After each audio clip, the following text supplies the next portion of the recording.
नमस्कार विद्यार्थी मित्रांनो, लक्ष सरकारी नोकरी या एज्युकेशनल चॅनलवर आपले पुन्हा एकदा स्वागत.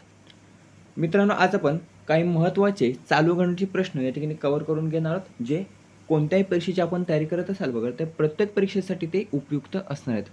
व्हिडिओ शेवटपर्यंत नक्की पाहायचा. प्रश्न अतिशय महत्त्वाचे असणार आहेत. एक्स्ट्रा माहिती देखील आपण या ठिकाणी कव्हर करणार आहोत, जी परीक्षेच्या दृष्टिकोनातून महत्त्वाची असणार आहे. आजचा आपला भाग असणार आहे 461वा. या भागामध्ये आपण 12 फेब्रुवारी 2026 या दिवसातील काही महत्त्वाचे चालू घडामोडीचे प्रश्न इथे कव्हर करून घेऊया.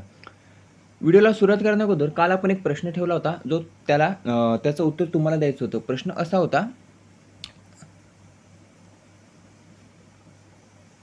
सुलभ प्राप्तिकर कायदा हा देशात केव्हापासून लागू करण्यात येणार आहे? तर त्याचं उत्तर होतं 1 एप्रिल 2026 पासून बघा देशात नवीन सुलभ प्राप्तिकर कायदा हा लागू करण्यात येणार आहे. बहुतेकांनी त्याचं उत्तर दिलं. तो प्रश्न आपण या ठिकाणी कव्हर करून घेतला आहे. आता सुरुवात करूया आजच्या महत्त्वाच्या चालू घडामोडीचे जे काही प्रश्न आहेत बघा, तर ते आपण या ठिकाणी सुरू करूया. पहिला प्रश्न आहे, देशातील पहिला म्युझिकल रोड हा खालीलपैकी कोठे साकारण्यात आला आहे? प्रश्न महत्त्वाचा आहे. तर देशातील पहिला म्युझिकल रोड हा पर्याय अ कोस्टल रोड मुंबई. कुठे? तर कोस्टल रोड मुंबई या ठिकाणी साकारण्यात आलेला आहे. जर विचारलं राज्य कोणतं, तर महाराष्ट्र. महाराष्ट्र राज्यातील मुंबई या ठिकाणी जो काही कोस्टल रोड आहे बघा, तर या कोस्टल रोडवर देशातील पहिला म्युझिकल रोड हा साकारण्यात आलेला आहे. या कोस्टल रोडला नाव कोणाचे देण्यात आले? तर धर्मवीर छत्रपती संभाजी महाराजांचं नाव हे बघा मुंबईच्या कोस्टल रोडला देण्यात आलेलं आहे. आता म्युझिकल रोड जर आपण पाहिला तर स्लॅम डॉग मिलेनियर हा जो काही चित्रपट आहे, तर या चित्रपटातील जय हो जे काही गाणं आहे बघा, हे गाणं, तर या गाण्याची धुंद या कोस्टल रोड आपण जेव्हा जाईल बघा, तर तेव्हा ती वाजते. लक्षात ठेवायचं आहे, जय होची धून ही वाजते आणि असा म्युझिकल रोड बघा कोस्टल रोडवर तयार करण्यात आलेला आहे. जगातील 5वा आणि भारतातील पहिलाच प्रयोग असणार आहे. भारतातील पहिला आणि जगातील 5वा. लोकार्पण कोणाच्या हस्ते करण्यात आलं? मुख्यमंत्री देवेंद्र फडणवीस आणि उपमुख्यमंत्री एकनाथ शिंदे यांच्या हस्ते याचं लोकार्पण हे करण्यात आलेलं आहे. पुढील प्रश्न आहे, भारतातील सर्वात लांब भूकंपरोधक पूल हा कोठे तयार करण्यात आला आहे? तर भारतातील सर्वात लांब भूकंपरोधक पूल हा पर्याय ब आसाम राज्यामध्ये तयार करण्यात आलेला. कुठे? आसाम राज्यामध्ये. कोणत्या नदीवर विचारलं, तर ब्रह्मपुत्रा नदी. ब्रह्मपुत्रा नदीवर भारतातील सर्वात लांब भूकंपरोधक पूल हा आसाम राज्यामध्ये उभारण्यात आलेला आहे. उत्तर आणि दक्षिण गुवाहाटीला जोडणारा हा 6 पदरी पूल आहे. किती? 6 पदरी. लक्षात ठेवायचं आहे. कोणत्या 2 शहरांना जोडतो? तर उत्तर आणि दक्षिण गुवाहाटीला हा जोडणारा 6 पदरी पूल आहे. सर्वात लांब असणार आहे, भारतातील सर्वात लांब हा भूकंपरोधक पूल असणार आहे. आयुष्य जर आपण पाहिलं तर ते सरासरी 100 वर्ष आयुष्याचं असणार आहे.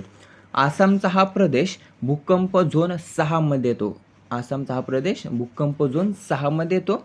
त्यामुळे पुलामध्ये विशेष पेंडुलम प्रणाली बसवण्यात आलेली आहे. प्रश्न विचारला जातो बघा, पेंडुलम प्रणाली कशाशी संबंधित आहे? तर या भूकंप झोन 6 मध्ये येत असल्या कारणाने या ठिकाणी या पुलामध्ये विशेष पेंडुलम प्रणाली ही बसवण्यात आलेली आहे, जी भूकंपाचे धक्के सहन करते. लक्षात ठेवायचं आहे, भूकंपाचे धक्के सहन करते. सोनाराम हायस्कूल जवळ हा उभारण्यात आलेला. कुठे? तर सोनाराम हायस्कूल जवळ उभारण्यात आलेला आहे. ब्रह्मपुत्रा नदीवर तो आहे. आणि याच ब्रह्मपुत्रा नदीवरच भारतातील सर्वात लांब असलेला ढोला सादिया पूल देखील आहे. ढोला सादिया पूल, ज्याची लांबी आहे 9.15 किलोमीटर. पुढील प्रश्न आहे, हिवाळी ऑलिम्पिक 2026चे आयोजन खालीलपैकी कोठे केले जाणार आहे? तर हिवाळी ऑलिम्पिक 2026 याचं आयोजन हे पर्याय ब मिलान आणि कोर्टिना डी एपेन्झो इटली. काय? मिलान आणि कोर्टिना डी एपेन्झो इटली या ठिकाणी हिवाळी ऑलिम्पिक 2026 याचं आयोजन हे केलं जाणार आहे. थोडीशी माहिती पाहिली तर इटलीतील हे 4थं आयोजन असणार आहे. हिवाळी ऑलिम्पिकचं इटलीतील हे 4थं आयोजन असणार आहे. ऑलिम्पिकमध्ये भारतासाठी सुवर्ण पदक जिंकणारा पहिला जर आपण पाहिला तर तो असणार आहे बघा अभिनव बिंद्रा केव्हा जिंकलं होतं तर 2008 मध्ये बीजिंग या ठिकाणी ऑलिम्पिक स्पर्धा पार पडल्या होत्या आणि त्यावेळी अभिनव बिंद्रा यांनी 10 मीटर एअर रायफल प्रकारामध्ये सुवर्णपदक जिंकलं होतं आणि ते भारताचं पहिलं सुवर्णपदक ठरलं होतं ऑलिम्पिकमध्ये.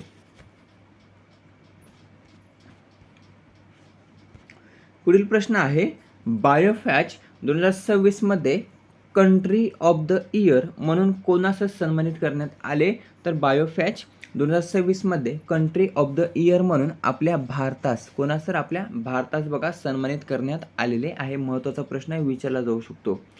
बायोफॅच प्रदर्शनीची सुरुवात ही केव्हापासून करण्यात आली तर 1990 सालापासून करण्यात आली. 1990 पासून पहिली आवृत्ती 1990 साली आयोजित करण्यात आली होती. कोणत्या ठिकाणी तर जर्मनी या ठिकाणी याचं आयोजन करण्यात आलं होतं.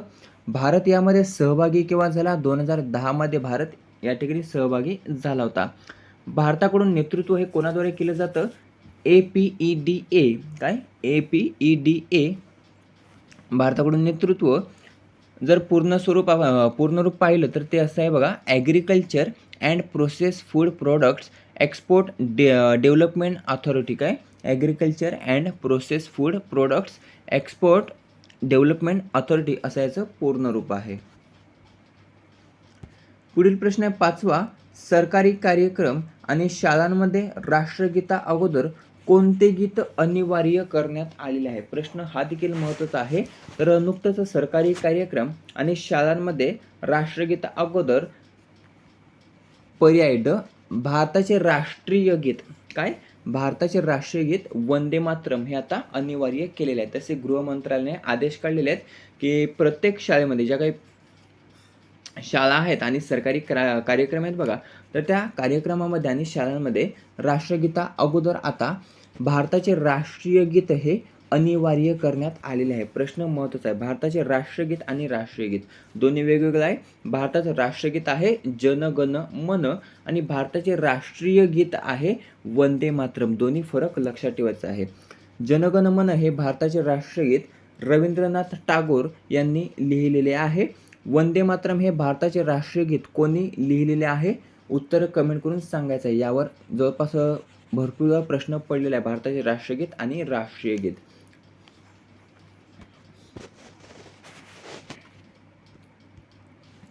पुढील प्रश्न आहे आंतरराष्ट्रीय विद्यार्थ्यांसाठी सर्वात परवडणारे भारतातील शहर कोणते ठरले आहे तर आंतरराष्ट्रीय विद्यार्थ्यांसाठी सर्वात परवडणारे भारतातील शहर जर आपण पाहिलं तर ते आहे बघा पर्याय ड दिल्ली हे जे काही शहर आहे तर हे आंतरराष्ट्रीय विद्यार्थ्यांसाठी सर्वात परवडणारे शहर ठरलेले जगामध्ये याचा पहिला क्रमांक लागतो. कशामध्ये तर आंतरराष्ट्रीय विद्यार्थ्यांसाठी सर्वात परवडणारे शहरांमध्ये लक्षात ठेवायचे.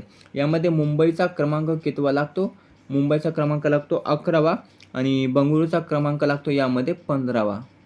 दोन्ही क्रमांक लक्षात ठेवायचे 11वा मुंबईचा 15वा बंगळुरूचा आणि दिल्ली पहिल्या क्रमांकावर येतं. पुढील प्रश्न आहे AI फॉर ॲग्री जागतिक परिषद 2026 याचं आयोजन हे कोठे केलं जाणार आहे तर AI फॉर ॲग्री जागतिक परिषद 2026 याचं आयोजन हे पर्याय क मुंबई महाराष्ट्र या ठिकाणी याचं आयोजन हे केलं जाणार आहे. पुढील प्रश्न आहे 8वा सनाई ताकाईची कोणत्या देशाच्या पुन्हा पंतप्रधान बनणार आहेत तर सनाई ताकाईची ह्या पर्याय क जापान या देशाच्या पुन्हा पंतप्रधान बनणार आहेत. या सनाई ताकाईची यांच्या पक्षाचं नाव आपण पाहिलं तर लिबरल डेमोक्रेटिक पार्टी LDP असं शॉर्टमध्ये सांगितलं जातं. तर LDP किंवा लिबरल डेमोक्रेटिक पार्टी असं त्यांच्या पक्षाचं नाव आहे. जपानमध्ये नुकतंच मध्यावधी निवडणुकीमध्ये साने ताकाईची यांनी बघा विजय प्राप्त केलेला आहे आणि त्यासाठी पंतप्रधान पदाचा मार्ग आता त्यांचा मोकळा झालेला आहे.